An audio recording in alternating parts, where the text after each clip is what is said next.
Welcome. The post game on the pitch. I'm Oz Vita Mara for the CascadiaSports.net report, and it's a final. Seattle Sounders 0, Orlando City Soccer Club 0. And, the Sounders, it's the same old story right now, just in terms of they're not getting that final touch in the final third. That is, today there was an adjustment. Leo Chu went to the wing a lot in the games against LFC. Today, in this game, he cut inside a little bit, but it's been the case. So when you get a player cutting inside, whether it's Leo Chu, doesn't really matter. That pass is wanting.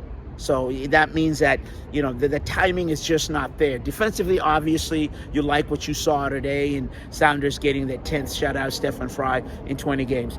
That's a positive. But just in terms of what's happening on the final third, it's lacking. It's something that has to organically, it has to happen. Players just have to get this right. And that is sometimes, it's a shot here, it's a run there. So here's what Brian Smetzer had to say post-game about the team's performance.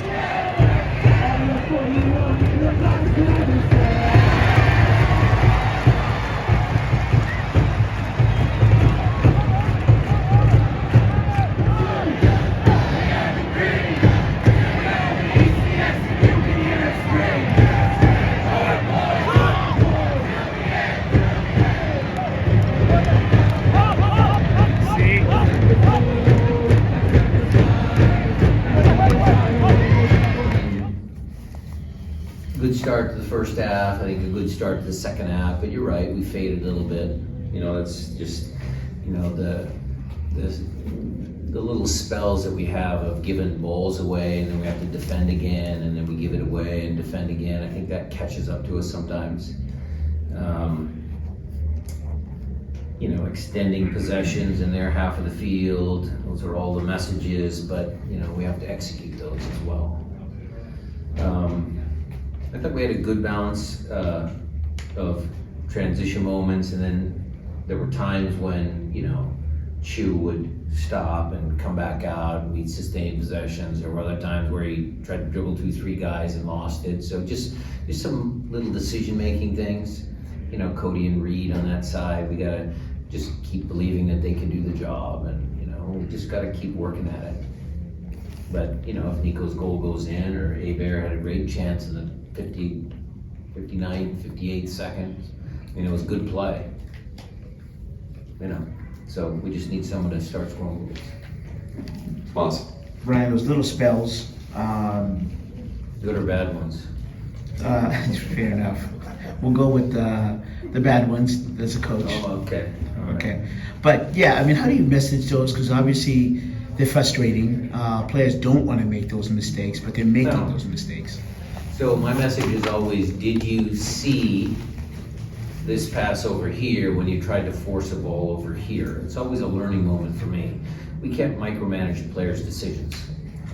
So what you work on is their cognitive vision and their decision making by asking them a question. Okay, so, JP forced the ball here, he tried to play a ball here, but hey, JP, did you see this? Which might have been a better pass. And so they learn and they watch the film, and we try and make them better. At some point as a coach, if you're having to ask the same question, is that then you have to evaluate the execution of that player? Yeah, for sure. But right now that's tough with, slim pickings on the roster. So a little bit of both. I'm not so sure I would go and say that it was sloppy, because I think we created some good chances. We just need that final action to go in. But of course, we're missing some key players, and it's MLS. We get through it. We have to get through it. That's just the way it is. 10 clean sheets by the club, I believe. Correct. Which is a positive. And Steph is a big reason why. Obviously, it's a team sport, and he would be the first to give credit where credit's due. But, Steph's a tremendous goalkeeper. He's always kept us in games, and tonight was one of those nights. It comes down to individual decisions. And it's not just, when I say individual decisions, not just with the guy with the ball, but our movements inside the box. We've trained very hard on trying to, when we get the ball into the prime assist zone, what are the movements, which areas of the penalty box do we cover, the top of the box is certainly an area where I don't think we did as well as we could have. I mean, Leo Chu found Albert there for one very good chance, but we didn't do enough of that. I asked our guys to shoot from distance a little bit more.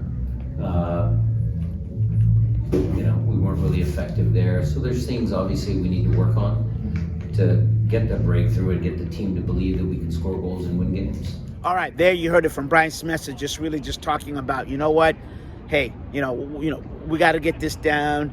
But Brian Smith was positive in terms of they were good in transition, and that's the key. Orlando City tried to, press the Sounders, so just LAFC. Everybody knows now, try to press the Sounders. Well, the defense, the midfield, they're breaking those lines and getting to the final third. But as I started off the broadcast here, it's wanting. It's that run is not quite there, a secondary run is not quite there. I mean, they want it to happen, but it's just not happening. And so that's something that the Sounders, have to get right. It's just a performance. You got to keep playing. And, and sooner or later, you hope the luck will turn. And I think the return of Raul Diaz will definitely help the team, just in terms of having a marksman there in the defense, having somebody else that they have to really worry about, and that'll put less pressure on Leo Chu and Albert Rusnak, who's in in advanced position. So for the CascadedSports.net Sounder post game, I'm Masvidal Mario.